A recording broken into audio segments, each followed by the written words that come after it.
자, 말씀 같이 봅시다. 신명기 12장 4절부터 14절입니다. 신명기 12장 4절로 14절. 다 같이 한 목소리로, 조금 긴데요. 다 같이 한 목소리 읽겠습니다. 시작. 너희 하나님 여호와께는 너희가 그처럼 행하지 말고 오직 너희 하나님 여호와께서 자기의 이름을 두시려고 너희 모든 지파 중에서 택하신 곳인 그 계실 곳으로 찾아 나아가서 너희의 번제와 너희의 제물과 너희의 11조와 너희 손의 거제와 너희의 서원제와 낙헌 예물과 너희 소와 양의 처음 난 것들을 너희는 그리로 가져다가 드리고 거기 곧 너희 하나님 여호와 앞에서 먹고 너희 하나님 여호와께서 너희의 손으로 수고한 일에 복 주심으로 말미암아 너희와 너희의 가족이 즐거워할지니라. 우리가 오늘 여기에서는 각기 소견대로 하였거니와 너희가 거기에서는 그렇게 하지 말지니라. 너희가 너희 하나님 여호와께서 주시는 안식과 기업에 아직은 이르지 못하였거니와 너희가 요단을 건너 너희 하나님 여호와께서 너희에게 기업으로 주시는 땅에 거주하게 될 때 또는 여호와께서 너희에게 너희 주의 모든 대적을 이기게 하시고 너희에게 안식을 주사 너희를 평안히 거주하게 하실 때에 너희는 너희 하나님 여호와께서 자기 이름을 두시려고 택하실 그곳으로 내가 명령하는 것을 모두 가지고 갈지니 곧 너희의 번제와 너희의 희생과 너희의 11조와 너희 손의 거제와 너희가 여호와께서 원하시는 모든 아름다운 서원물을 가져가고 너희와 너희의 자녀와 노비와 함께 너희 하나님 여호와 앞에서 즐거워할 것이요 내 성중에 있는 레위인과도 그리할지니 레위인은 너희 중에 분깃이나 기업이 없음이니라. 너는 삼가서 내게 보이는 아무 곳에서나 번제를 드리지 말고 오직 너희 한 지파 중에 여호와께서 택하실 그곳에서 번제를 드리고 또 내가 내게 명령하는 모든 것을 거기서 행할지니라. 아멘. 자, 오늘 신명기의 본문 말씀은 제사법에 대한 얘기입니다. 제사법에 대한 얘기인데 지난주에도 살펴봤지만 구약의 율법은 문자적으로 지킬 필요는 없습니다. 신약 시대를 살아가는 우리가 구약의 율법을 제사도 마찬가지죠. 구약의 제사를 지금까지 쭉 드릴 필요는 없죠. 그러니까 신약에 보면 구약의 제사는 예수 그리스도께서 한 번에 완성하셨기 때문에 다시 드릴 필요가 없다고 얘기합니다. 자, 그래서 구약의 율법은 어떻게 해석해야 된다 그랬죠?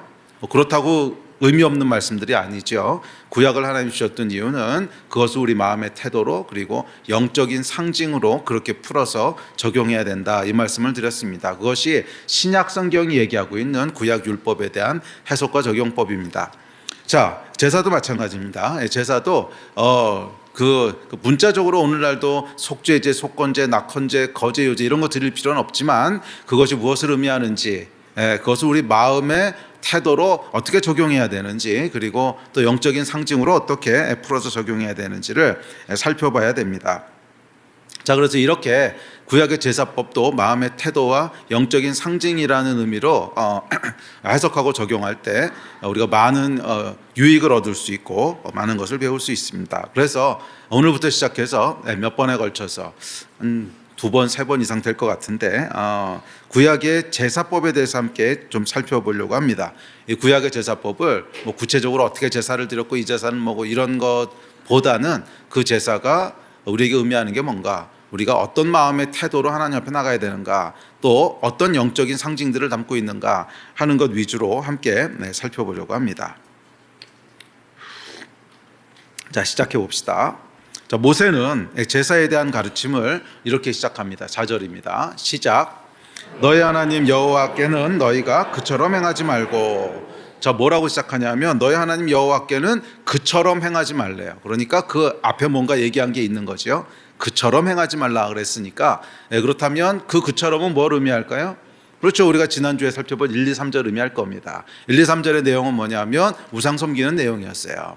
자, 그러니까 너희 하나님을 섬길 때는 우상 섬기듯이 그렇게 섬기면 안 된다는 거예요. 그처럼 행하지 마라. 너희가 우상을 대했던, 우상을 섬겼던 그런 방식으로 대하면 안 된다. 하나님은 다르게 섬겨야 된다는 거예요. 자, 그것으로 시작합니다. 그러니까 하나님을 우상 대하듯이 그렇게 대하지 말라는 거예요. 자, 그렇다면 우상과 다르게 섬긴다는 것은 어떻게 섬기는 걸까요? 자, 그래서 오늘은 사실은 이 두 가지 제사법을 비교하려고 합니다. 하나님 제사법이 있고 우상을 섬기는 제사법이 있는데 두 개가 어떻게 다른가? 왜냐하면 모세의 가르침이 그걸로부터 시작되거든요. 우상과 우상 제사 지내듯이 그렇게 대하면 안 된다는 거예요. 그래서 하나님을 섬기는 방법이 따로 있다는 거죠. 자, 이어지는 5절부터는 이것에 대한 가르침입니다. 그러면 하나님은 다르게 섬겨야 된다고 하는데 어떻게 다르게 섬기는 건가 하는 것에 대한 설명이 이제 5절부터 쭉 읽으신 오늘 본문 말씀입니다. 자, 결론부터 이야기하면 하나님을 섬길 때는 하나님이 지정하신 장소에서 하나님이 지정하신 때에 하나님이 지정하신 방식으로 섬겨야 된다는 거예요. 이게 우상을 섬기는 것과 다른 거예요.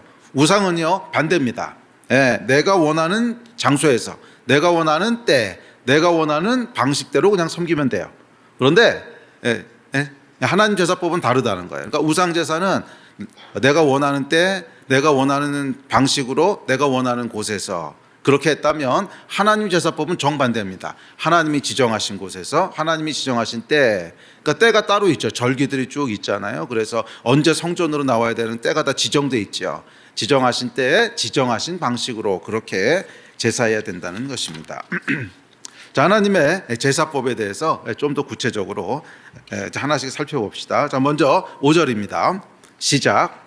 오직 너희 하나님 여호와께서 자기의 이름을 두시려고 너희 모든 지파 중에서 택하신 곳인 그 계실 곳으로 찾아 나아가서.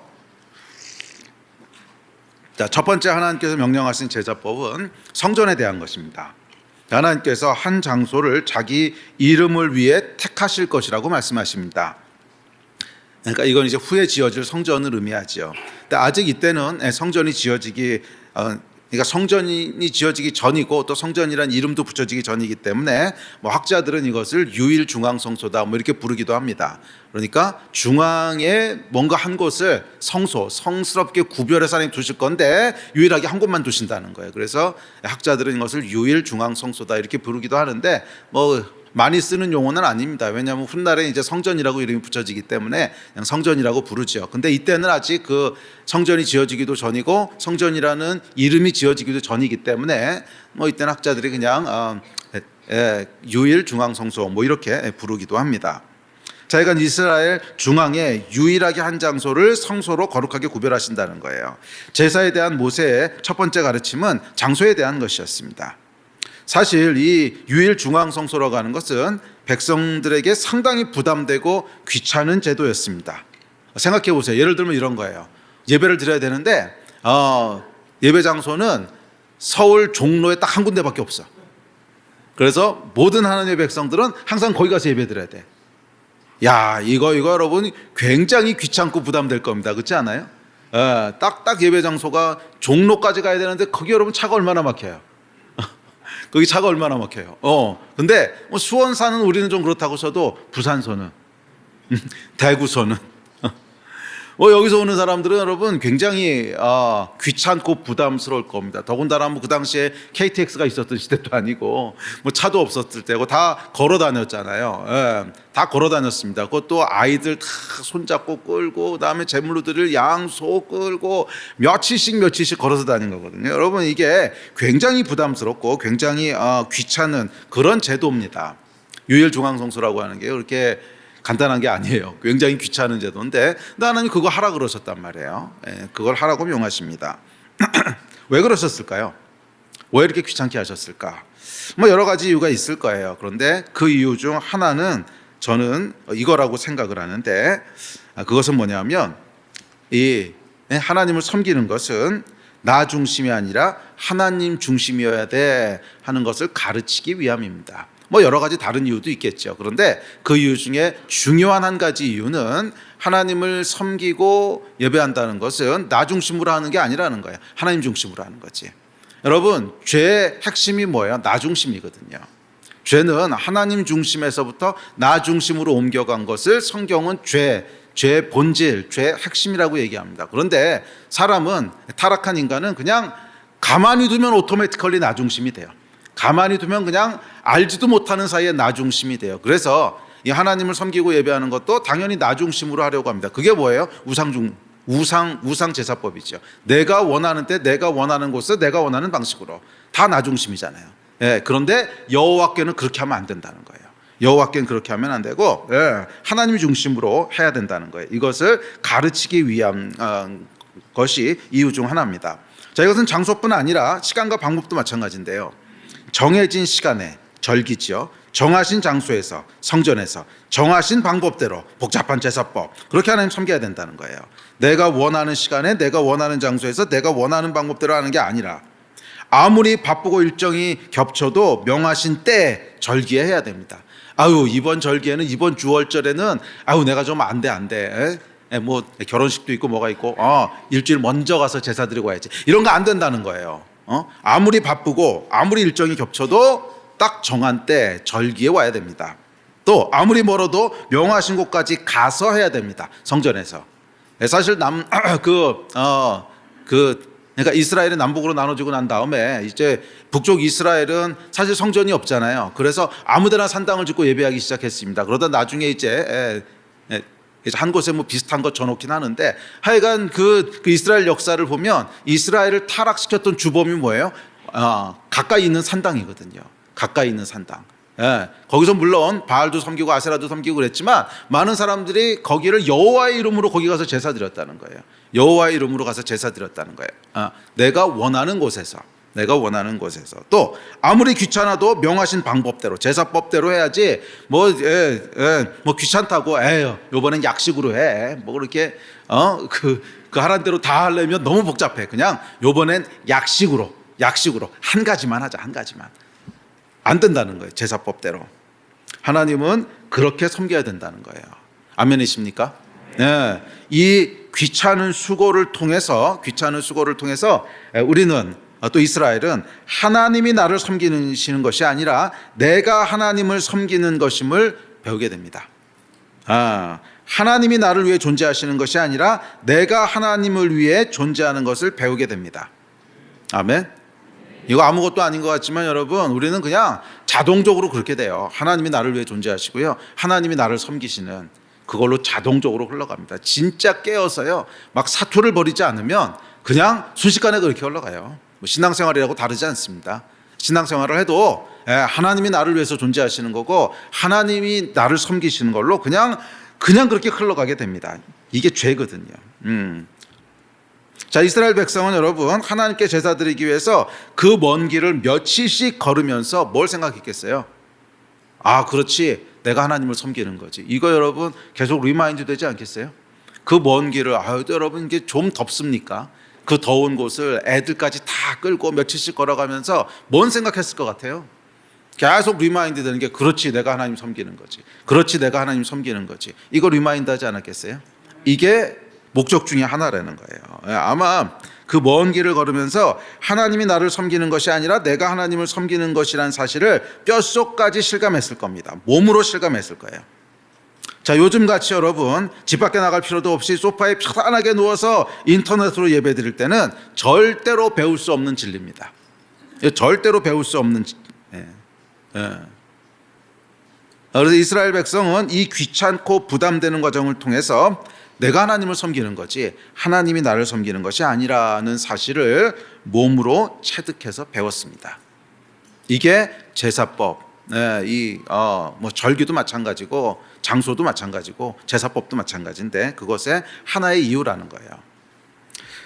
자, 그래서 성전뿐만이 아니라 유일 중앙성소뿐만이 아니라 절기와 제사법도 뭐 비슷합니다. 제사법이 지독하게 복잡한 것도 같은 이유예요. 이 사실 여러분 그 구약에 나오는 제사법 정확하게 다 기억하는 분 있으세요? 정확하게 다 기억하는 분 있으세요? 아마 시험 보면요 평균이 아마 한 자릿수가 나오지 않을까.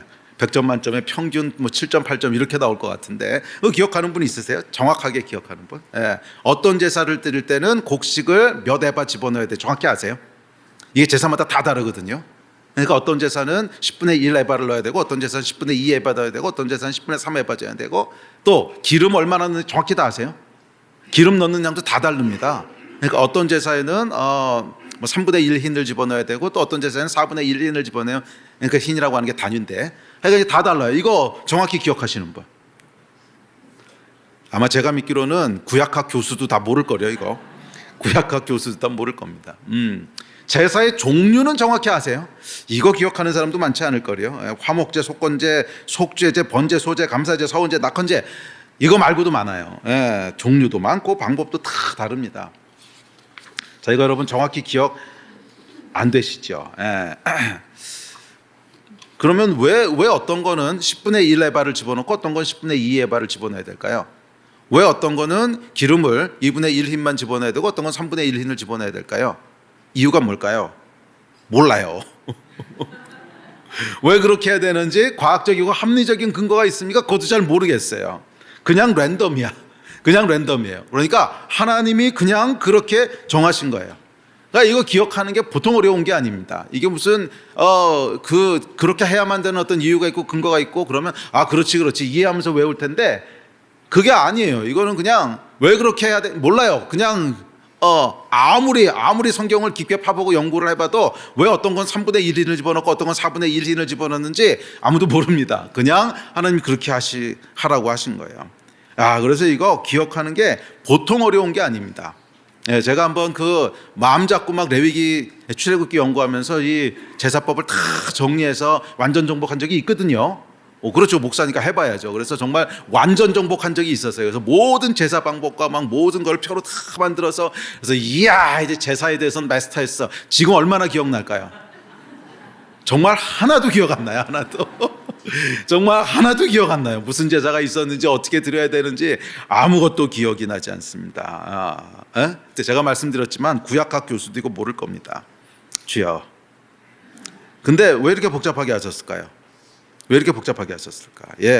사실은요 계속 잊어먹으라고 복잡하게 하신 게 아닌가 하는 합리적인 의심을 해봅니다. 계속 잊어먹으라고 복잡하게 하신 거 아닐까 하는 합리적인 의심을 해봅니다. 뭐 이게 잘못하면 이단 소리 들을 수도 있는데, 자 그래서 어떤 건 10분의 1, 어떤 건 10분의 3, 하여간 막 그런 거 잊어버리라고. 왜 잊어먹으라고 하실까요? 그렇죠. 기억하기 어렵고 잊어버리니까 제사 드릴 때마다 조심스럽게 다시 확인할 거 아니에요. 제사 드릴 때마다 조심스럽게 다시 확인할 거 아니에요. 이 마음. 그러니까 하나님은 이 마음으로 섬겨야 된다는 거예요.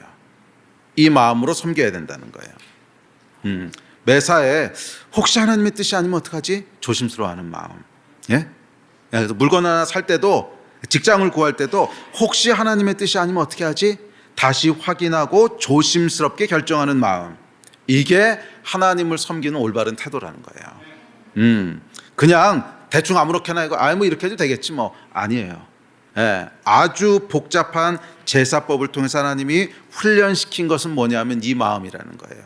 하나님 섬기는 것은 조심스러운 마음으로 해야 된다는 거예요. 이거 하나님 섬기는 거 맞아? 이렇게 해도 되는 거 맞아? 이렇게 하면 안 되는 거 아니야? 계속 한 번 더 물어보고 한 번 더 확인하고. 이게 쉬우면은 여러분 그냥 확인 안 합니다. 그냥 대충 하지. 그럼 결국 내 마음대로 또 하게 되죠. 하나님께서는 우리 안에 한 마음을 훈련시키시기 원하신 거예요. 훈련시키시기 원하시는데 조심스러워하는 마음. 이거 아니면 어떡하지? 이거 혹시 안 되면 어떡하는 거지? 요 마음을 하나님 훈련시키신다고 믿습니다. 여러분은 어떠십니까?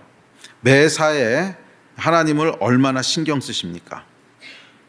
조심스럽게 확인하고 또 확인하십니까?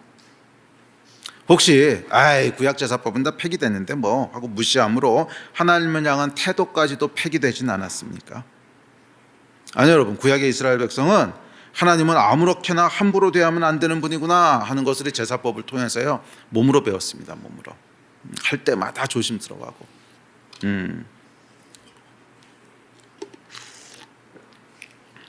간증을 하나 하죠. 조금 다른 내용이긴 하지만 비슷한 태도를 하나님께서 제게도 훈련시키신 적이 있었습니다. 오래전 얘기예요. 오래전. 목회 시작하고 얼마 지나지 않았을 때인데 어느 날 기도하는데 하나님께서 갑자기 뜬금없는 생각을 떠오르게 하셨어요. 근데 뭐냐 하면 생각하지 마라. 뭐 그런 생각이 올라오는 거예요. 그래서 성령님이 하시는 말씀인가? 그래서 생각을 하고 살아야지 사람이. 그래서 무시했어요. 근데 다음날 또 기도하려고 앉았는데 또 똑같은 생각이 떠오릅니다. 생각하지 마라. 그래서 에이, 생각을 안 하면 뭐래. 그리고 또 무시했습니다. 그런데 하나님 참 집요하세요. 그냥 몇 날 몇 주를 계속 기도하려고만 앉으면 막 이 생각이 이렇게 강박적으로 제 생각을 사로잡는 거예요. 근데 제가 뭐 이렇게 강박증이 있는 사람이 아니거든요. 근데 막 강박적으로 사로잡는 거예요. 생각하지 마라, 생각하지 마라, 생각하지 마라. 그래서 알았어요. 아, 이거 하나님이 하시는 거구나. 뭔가 지금 나에게 말씀하시는 게 있구나. 그래서 생각하지 말아야겠구나 하는 생각을 했습니다. 자, 그런데 생각하지 않으려고 하니까 그 다음부터 멘붕이 오는 거예요. 그럼 뭘 해야 되지? 생각을 안 하면 뭘 해야 되지? 저는 제가 제 은사 중에 하나가 생각하는 거라고 생각했거든요. 그렇지, 하나님이 뭐 저에게 다른 거 잘하는 거 주신 게 별로 없으니까 그나마 생각이라도 해야지. 그래서 생각이 제 은사라고 생각을 했는데 생각하지 말라니까 그 다음부터 뭘 잘하는지도 모르겠고 뭘 해야 되는지도 모르겠고 그냥 멘붕이 오기 시작했습니다. 그래서 그 다음부터 뭘 하기 시작했냐면 생각을 안 하려면 어떻게 해야 돼요? 물어봐야 되는 거죠. 물어봐야 되는 거죠. 생각하지 말라고 하는 게 내 생각대로 하지 말라는 거잖아요. 그래서 그 다음부터 물어보기 시작했습니다. 기도하러 앉으면은 주구장창 물어보는 겁니다. 하나님 뭐래요? 하나님 오늘 오후에 사람 만나야 되는데 뭐라고 말하죠? 뭐 이거 해요 말아요? 할까요 말까요? 하여간 아주 주구장창 물어보기 시작했어요. 자, 근데 하나님께서 놀라우신 게 생각하지 말라 그랬으면 대답이라도 해주시든지 생각하지 말라고 해놓고 아무 대답이 없으셔. 그냥 혹시라도 뭐 말씀하실까 그래서 막 간절히 기다리는데 아무 말씀이 없으세요. 잠잠합니다. 깜깜하고 잠잠해요. 아무 소리도 들리지 않고 아무 생각도 떠오르지 않고 뭐 그러는 거예요. 근데 하나님이 얼마나 집요하시냐면 이걸 거의 2년 가까이 하셨어요. 2년 가까이 기도하려고만 앉으면 생각하지 마라. 기도하려고만 앉으면 생각하지 마라. 계속 집요하게 그러셔서 제가 약간 2년 동안 그렇게 이제 훈련을 받았습니다. 그런데 처음에는 이게 뭐 하는 건가 싶더라고요. 아니 물어봐도 대답도 안 해주시고 뭐 물어봐도 들리는 것도 없고 이것도 지금 뭐 하라는 거지. 그런데 한참 그렇게 하다 보니까 제 안에 새로운 태도가 하나 만들어지는 것을 보게 됐습니다. 무슨 태도냐면 눈치를 보기 시작하는 거예요. 하나님 눈치를. 계속 물어보다 보니까 뭐를 할 때도 당연히 물어보는 거예요. 하나님 이거 해도 돼요 말아요? 뭐 이렇게 물어보는. 그래서 하나님이 신경 쓰이기 시작하는 거예요.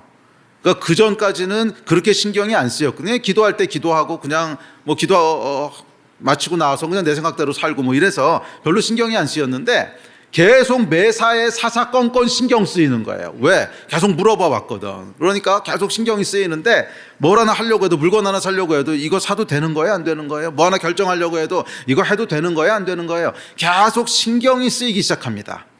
계속 신경이 쓰이기 시작하고 하나님을 눈치 보기 시작하는 거예요. 이거 해도 되는 거예요?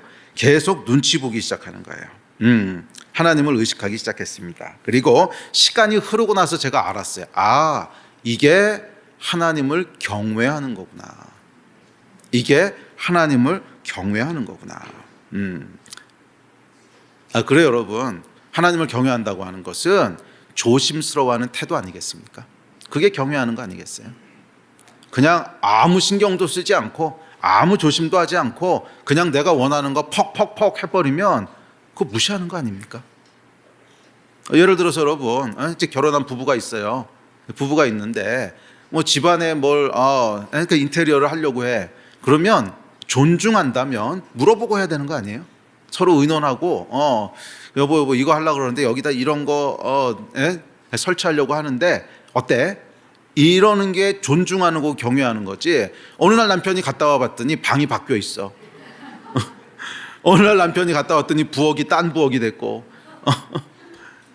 이러면 여러분 어떻게 했어요? 뭐 그런 서프라이즈 좋아하는 사람도 있겠지만 최소한 존중받는다는 느낌은 안 들 겁니다. 그렇지 않아요? 존중받는다는 느낌은 안 들 거예요. 존중받는다고 하는 건 뭐냐면 계속 신경을 쓰는 거죠. 계속 그 존재에 대한 걸 인식하고 그렇지 이분이 계시지 이거 할까요 말까요? 해도 괜찮은가요 안 괜찮은가요? 이게 여러분 경외하는 거 아니겠습니까? 하나님을 경외하는 거, 한 번 더 생각하는 거.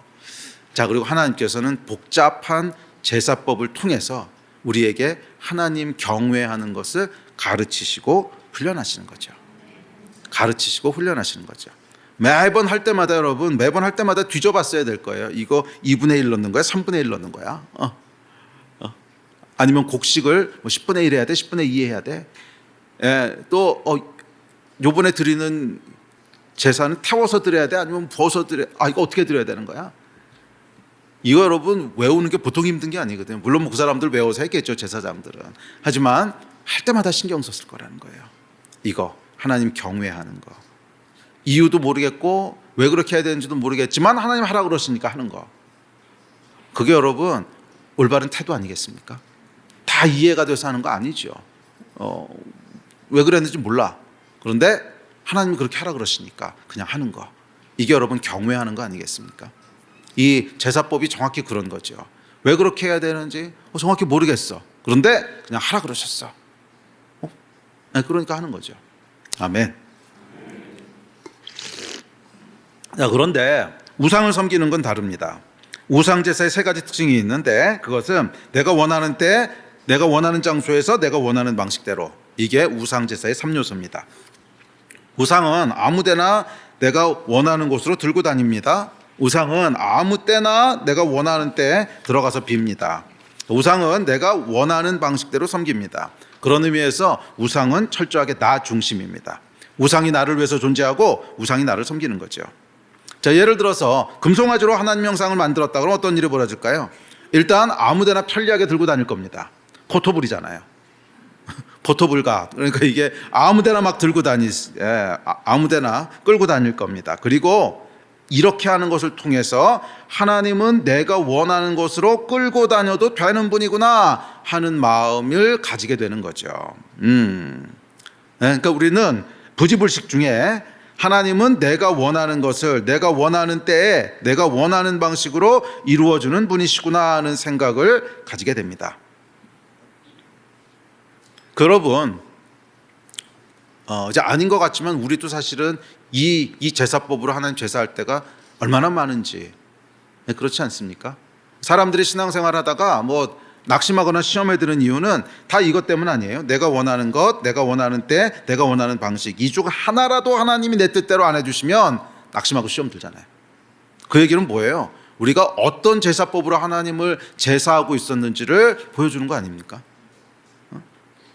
우리가 시험 드는 거 항상 이거지 이거 말고 시험 드는 거 있어요? 내가 원하는 것을 내가 원하는 때에 내가 원하는 장소에서 이거 안 해주시니까 시험 드는 거잖아요. 이거 안 해주시니까 시험 드는 거예요. 기도했는데 내가 원하는 것을 안 주셨어. 그럼 시험 들죠. 또는 들어주시기는 들어주셨는데 타이밍이 아니야.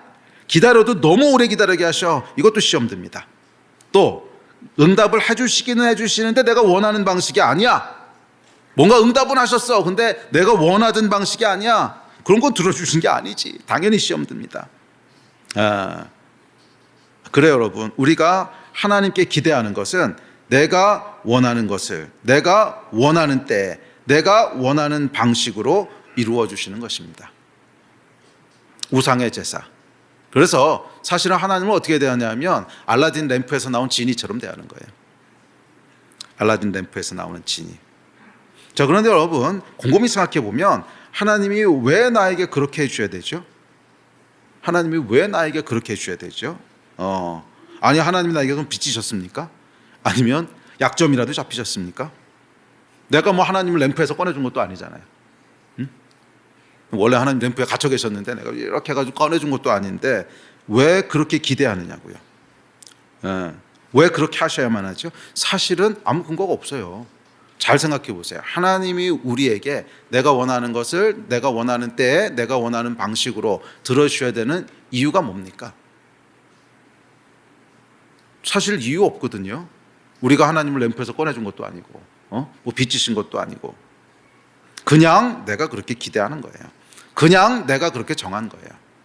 자, 그럼 여기서 누가 하나님인 거예요? 내가 하나님인 거지. 이게 선악과 아닙니까? 내가 다 정하겠다는 거잖아요. 옳고 그른 거 내가 다 정하겠다. 이게 옳은 거야. 뭐가? 하나님은 내가 원하는 때에 내가 원하는 것을 내가 원하는 방식으로 이게 옳은 거야. 내가 정한 거죠. 선악과입니다. 정확히. 죄라는 거예요. 죄라는 거예요. 나 중심의 신앙. 나 중심의 신앙. 이 여러분 아주 교묘하게 인식하지 못하는 사이에 우리 삶 가운데 들어와 있지만 사실은 죄가 우리를 휘두르고 있는 거 아닙니까? 이 생각의 배후에는 뭐가 있는 거예요? 내가 하나님을 섬기는 것이 아니라 하나님이 나를 섬기는 것이라고 하는 컨셉이 있는 거예요. 그게 우상의 제사입니다. 그리고 슬프게도 많은 경우 우리는 우상의 제사법을 사용해서 하나님을 섬기려고 해요. 우상의 제사법을 사용해서 하나님을 섬기려고 해요. 아니 여러분, 하나님 제사법은 다른 거예요. 하나님이 정하신 곳에, 하나님이 정하신 때, 하나님이 정하신 방식으로. 이게 하나님의 제사법이에요. 아멘. 나하고 아무리 안 맞아도 그게 하나님의 제사법이에요. 아멘. 자, 그런 면에서 오늘 그냥 할 얘기 다 합시다. 막 인터넷 예배 좀 그렇습니다. 이거. 제가 이 말씀을 준비하면서 보니까 그러니까 인터넷 예배가 뭐예요? 내가 원하는 때, 내가 원하는 곳에서 내가 원하는 방식으로 예배하는 거잖아요. 그러니까 인터넷 예배를 자세히 보고 있으면 우상의 제사법 3가지하고 딱 맞아 떨어져. 그렇지 않아요? 우상의 제사법 3가지랑 제가 뭐 이것을 타겟팅하고 한 것도 아닌데 그냥 이 말씀 준비하면서 우상의 제사법, 하나님의 제사법 이렇게 하다 보니까 거기 딱 맞아 떨어지는 게 하나 있더라고. 인터넷 예배. 내가 원하는 때. 그렇죠. 인터넷은, 유튜브는 아무 때나 틀어도 돼. 얘가 얼마나 편리한지 여러분. 뭐 실시간 예배라고 해도요. 내가 인터넷으로 이렇게 해보니까 실시간 예배도 재밌더라고요. 잠깐 늦으면은 처음으로 돌려서 듣고 있으면 돼. 뭐 실시간 예배는 30분쯤 앞서 나가도 나는 30분 뒤에 들어도 충분히 돼. 이게 얼마나 편리한지. 원하는 때, 장소, 소파에서 집에 편안하게 누워서 원하는 방식으로 앉아서 드리든 누워서 드리든 설거지하면서 드리든 청소하면서 드리든 원하는 방식으로. 여러분 딱딱 맞아 떨어지잖아요. 뭐 짠 것도 아닌데 딱딱 맞아 떨어져요. 여러분 하나님이 주신 제사법보다는 우상 제사법에 더 잘 맞습니다. 나를 중심으로 한다는 점에서 그렇습니다. 그러니까 그 예배는 여러분 왜 드리는 예배겠어요? 나를 위해 드리는 예배죠. 잘 생각해 보세요. 나를 위해 드리는 예배죠. 그러니까 나를 위한 예배라고 하는 건 뭐예요? 내 불안감을 잠재워주고 내 종교심을 만족시켜주고 하여간 나를 위해서 드리는 예배죠. 나 중심의 예배. 아니 여러분 그거 아니에요. 구약에서 가르치셨던 제사는 나를 위한 게 아니었어요. 하나님을 위한 거지. 철저하게 하나님을 위한 거였지. 물론 어쩔 수 없는 상황으로 인해서 뭐 인터넷으로 예배 드릴 수 있습니다. 뭐 인터넷이냐 현장 예배냐는 방법이 예배의 본질을 규정하는 건 아니죠. 그것보다는 우리의 마음과 태도가 그것을 규정합니다. 맞아요. 그러나 그럼에도 불구하고 인터넷 예배의 위험성을 가볍게 보지는 마십시오. 간과하지는 마십시오. 뭐 어쩔 수 없어서 정말 막 하고 싶은데 상황상 어쩔 수 없어서 그렇게 한다. 뭐 하나님도 아시겠죠. 그리고 예배 안 드리는 것보단 그게 나니까. 하지만 그 위험성은 간과하면 안 돼요. 그 위험성을 가볍게 보지 마십시오. 일단 인터넷 예배는요 편리하잖아요. 내가 원하는 대로 할 수 있잖아요. 이게 굉장히 위험한 요소입니다. 이게 나 중심의 예배, 나 중심의 신앙으로 우리를 몰아갑니다. 이게 반복되다 보면 나도 모르는 사이에 내가 원하는 때, 내가 원하는 곳에서 내가 원하는 방식으로라는 우상제사의 3요소에 익숙해지게 됩니다. 그리고 그것은 내가 하나님을 섬기는 것인지 하나님이 나를 섬기는 것인지를 모호하게 만듭니다. 하나님 중심이 아니라 나 중심의 신앙으로 계속 옮겨가게 합니다. 이거 계속하다 보면요 나도 모르는 사이에 그렇게 옮겨가고 있는 나를 보게 돼요. 저도 이 코비드 때 그 격리하면서 말이에요. 코비드 걸려가지고 격리하면서 인터넷 예배 드렸던 적이 있거든요. 제가 처음에는 이제 그래도 목사인데 그래서 이 앞에 이거 딱 틀어놓고 딱 앉아서 예배 시작했는데 끝날 때는 누워 있더라고.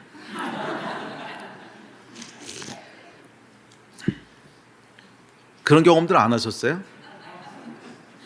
분명히 시작할 때는 딱 앉아서 시작했는데 끝날 때는 누워 있더라고요. 이게 사람이 말이에요. 그냥 나도 모르게 그렇게 익숙해져 가요. 나도 모르게 익숙해져요. 그러니까 그 예배는 나 중심의 예배가 돼가는 거죠. 내가 뭔가 좋은 걸 듣고 싶고, 내가 뭔가 좀 불안한 마음을 위로받고 싶고, 내 종교적인 욕구가 있는데 그것도 만족시키고 싶고, 하여간 이런 것 때문에 그거 틀어놓고 예배드리게 되는, 그걸로 자꾸 흘러가게 되는 이 위험성을요 벗어버리기가 참 어려워요. 나도 모르는 사이에 그렇게 돼요. 네, 조심하시라는 거예요. 자, 그런 면에서 인터넷으로 드리는 예배는 나를 위한 예배가 될 위험성이 큽니다. 나를 위한 예배, 나의 불안함, 나의 종교심 뭐 이런 거. 하나님을 위한 예배라고 하기는 글쎄요. 자, 인터넷 예배뿐 아니라 편리함을 추구하는 예배 문화 역시 마찬가지입니다. 구약의 제사법하고는 결이 맞지 않아요. 구약의 제사법은 편리함하고는 상극이었습니다. 구약의 제사법을 보면 어떻게 하면 사람을 불편하게 만들까가 목적인 것 같아요. 그렇지 않아요? 어떻게 하면 사람을 불편하게 만들까가 목적인 것처럼 보일 정도로 오늘날 예배하고는 결이 안 맞죠. 자, 오늘날 예배는 뭐예요? 편리함을 추구하지 않습니까? 어떻게 하면 예배를 더 편리하게 할까? 어떻게 하면 더 편리함을 제공할까? 그래서 편리한 주차장, 편안한 의자, 쾌적한 냉난방 다 꺼볼까?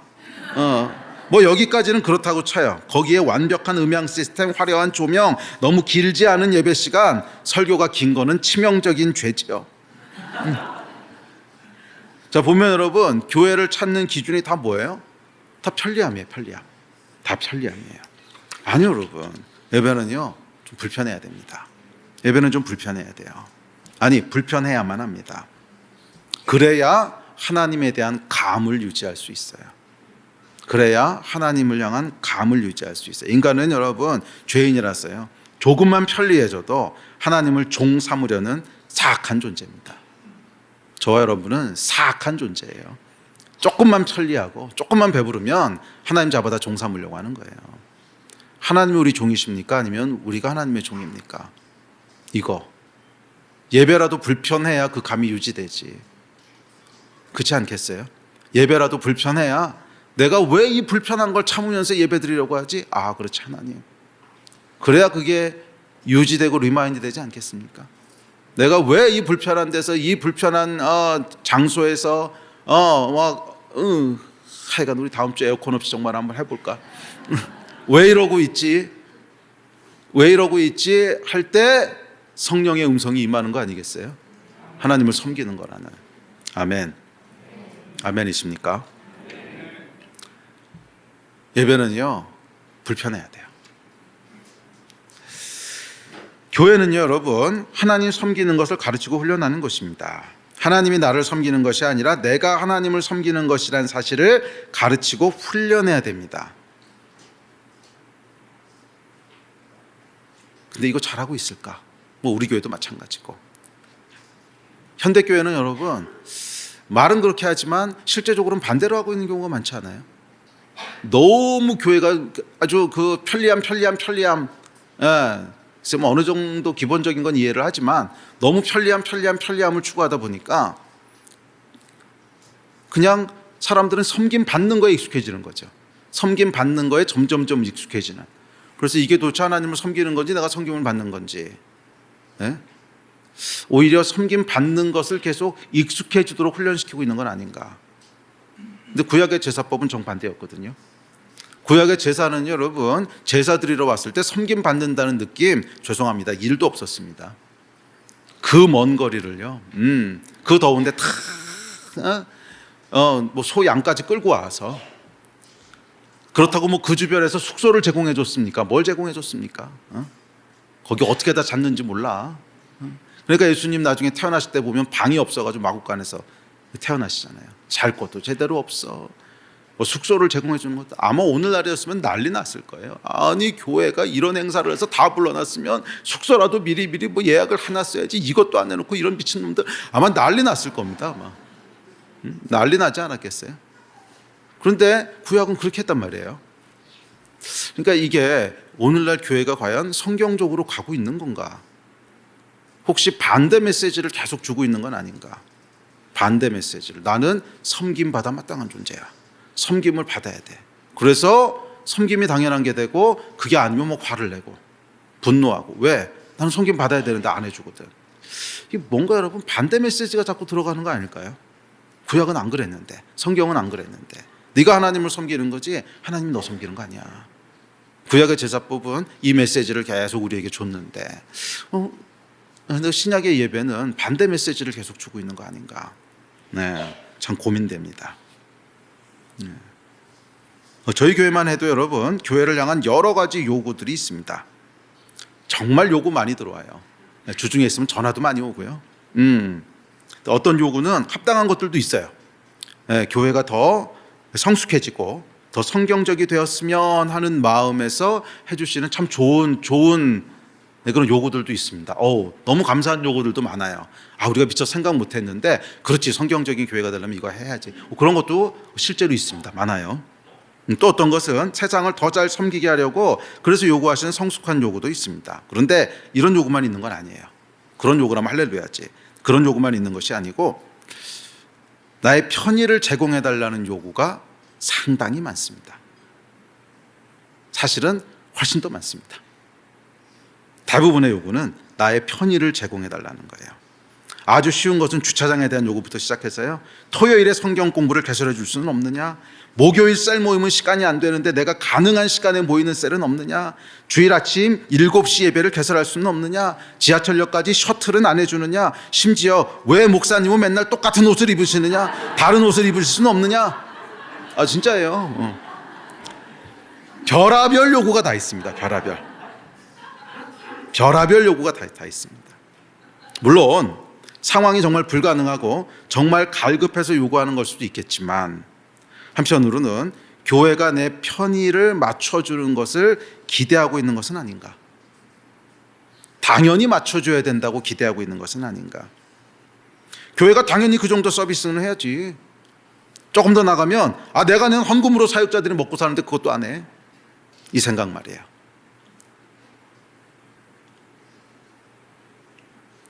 예를 들어서 여러분 주차가 조금 멀죠. 저희가 조금 먼데 그래서 우리 사역자들이 부지런히 셔틀 하면서 이렇게 왔다 갔다 하잖아요. 그거 여러분 감사하게 생각하십니까? 아니면 당연하게 생각하십니까? 감사하게 생각하신다면 할렐루야. 근데 이것도 익숙해지다 보면 당연하게 생각해요. 다음 주부터 없애볼까요 한번? 그럼 이제 분노가 올라올 거리 없애면. 이 더운데 지금 폭염이라고 36도라는데 다음 갈 것도 없어요. 이 예배 끝나고 나서 없애볼까요? 어떤가? 36도에 걸어가면서 무슨 생각이 드나? 사역자들이 빠져가지고서 이런 생각이 안 들까? 이 배후에는 여러분 뭐가 있는 거예요? 우상의 제사. 예배를 우상의 제사로. 교회는 여러분 좀 심하게 들릴지 모르겠지만 저는 이것이 오늘날 기독교를 망치고 있는 주범 중 하나라고 생각합니다. 모든 것을 나 중심으로 하고 싶은 욕구. 모든 것을 나 중심으로 하고 싶은 욕구. 이게 여러분 죄거든요. 우상의 제사법입니다.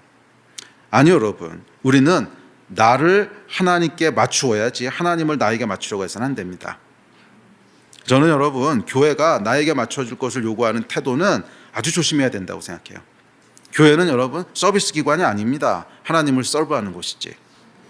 네?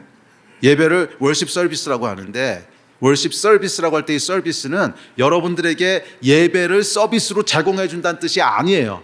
하나님을 서브한다는 거지. 아멘? 그게 성경적인 예배지. 내가 서비스 받는 것이 아닙니다.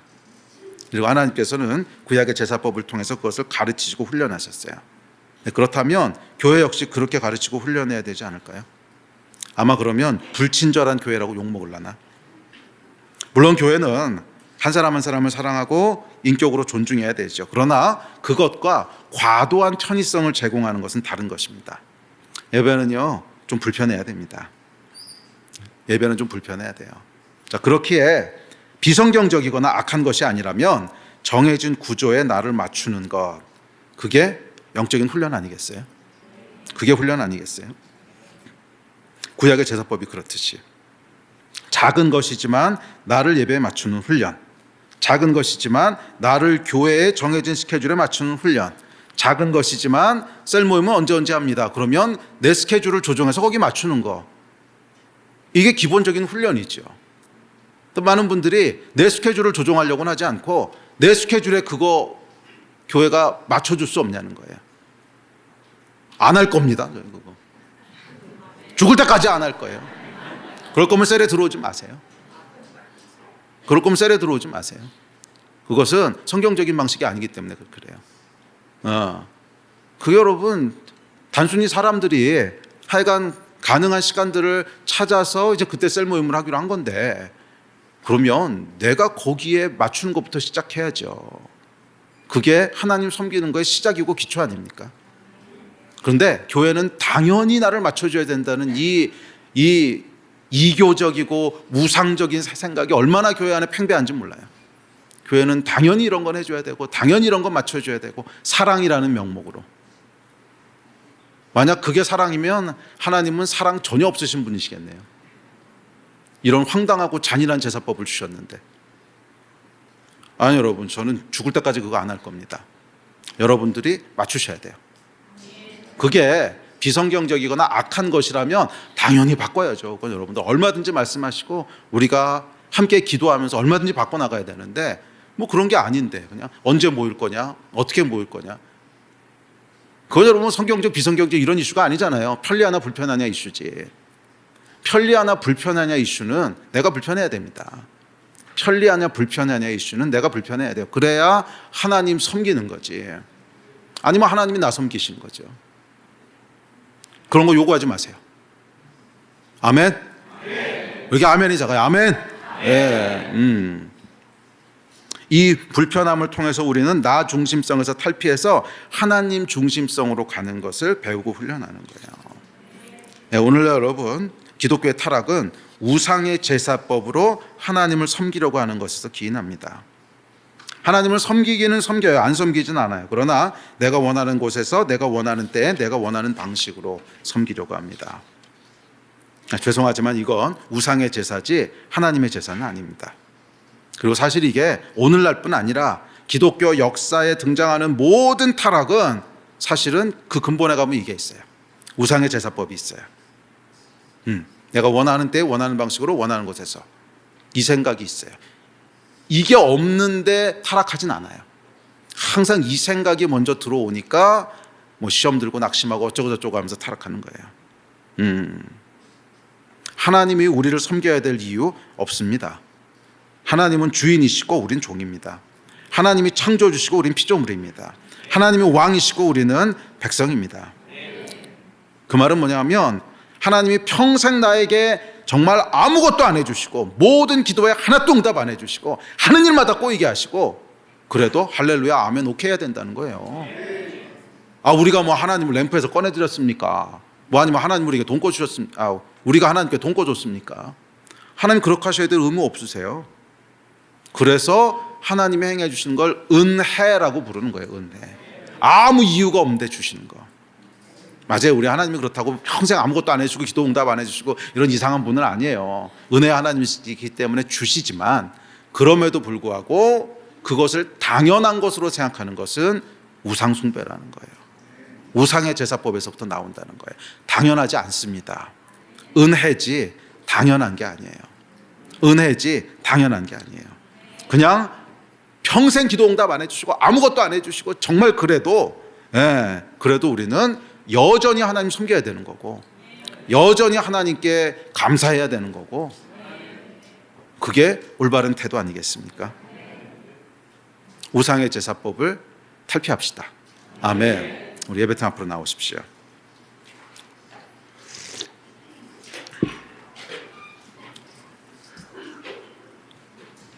여러분의 제사는 어떤 제사입니까? 여러분의 예배는 어떤 예배입니까? 하나님이 정하신 법을 따르는 제사입니까? 아니면 우상의 제사입니까? 아니, 여러분의 하나님은 어떤 하나님이십니까? 여러분을 섬기는 하나님입니까? 아니면 여러분이 섬겨야 하는 하나님이십니까?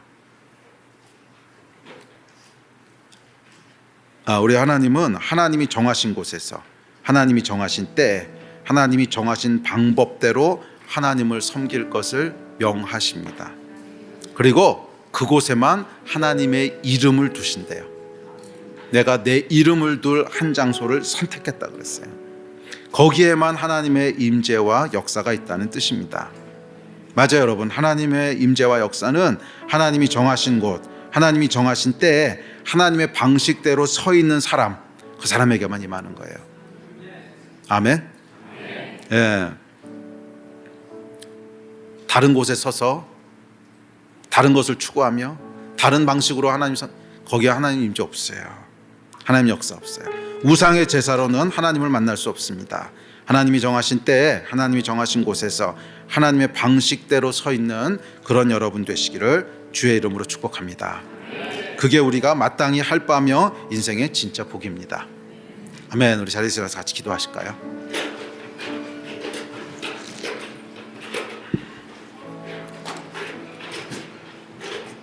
우리 시편 말씀 한 말씀 같이 읽고 기도합시다. 자, 시편 1편 1절, 2절, 3절은 이렇게 얘기합니다. 시작.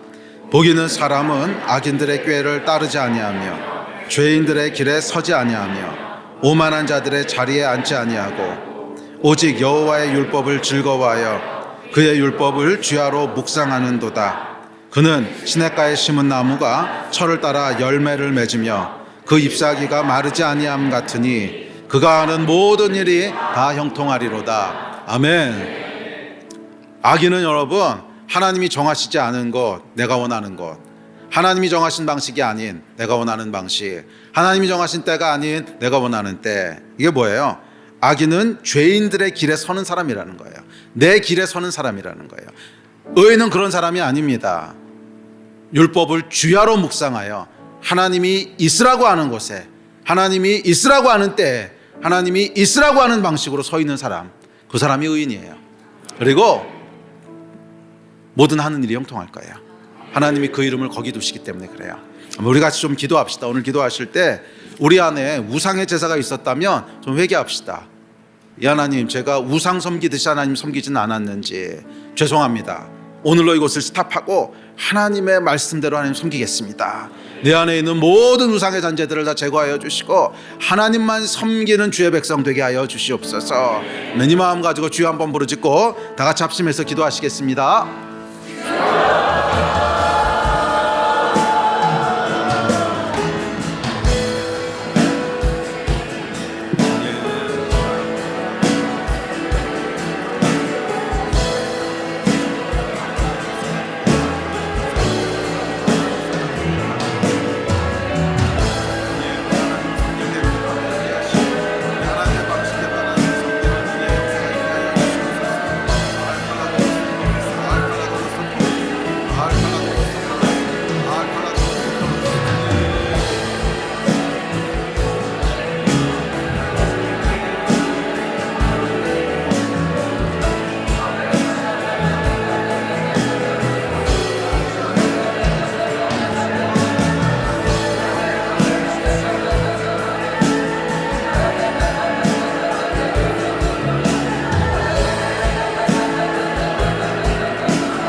이 하나님, 저희 안에 우상 섬기듯이 하나님 섬기려고 하는 모든 죄된 유혹들을 다 내려놓고 벗어버리게 하시고, 하나님 말씀하신 대로 하나님을 섬기는 귀한 주의 백성들 다 되게 하여 주시옵소서. 내가 원하는 때, 내가 원하는 곳에서, 내가 원하는 방식대로 하나님을 섬기는 것이 아니라 하나님이 정하신 때, 하나님이 정하신 장소에서 하나님의 방법대로 하나님을 섬기는 귀한 주의 종들 다 되게 하여 주셔서 주께서 주시는 놀라운 은혜의 축복들이 형통하게 하는 복이 삶에 늘 충만한 그런 지체들 다 되게 하여 주시옵소서. 저희 안에 있는 모든 우상들을 깨고 모든 우상들을 제거하오니 주여 함께하여 주시고, 저희가 이 유혹에 넘어지지 않도록 성령께서 지켜보호하여 주시옵소서. 감사합니다. 주 예수 그리스도의 이름으로 기도했습니다. 아멘.